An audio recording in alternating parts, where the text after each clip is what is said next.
Hello viewers and welcome to Review Information. Today I will show you how to delete chat in Snapchat.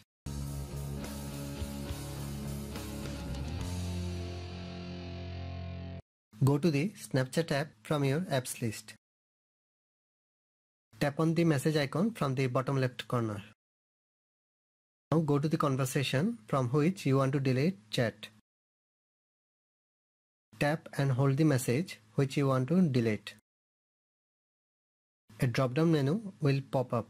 The last option is Delete. Tap on this. A confirmation message will pop up. Tap on OK. Another confirmation message will pop up.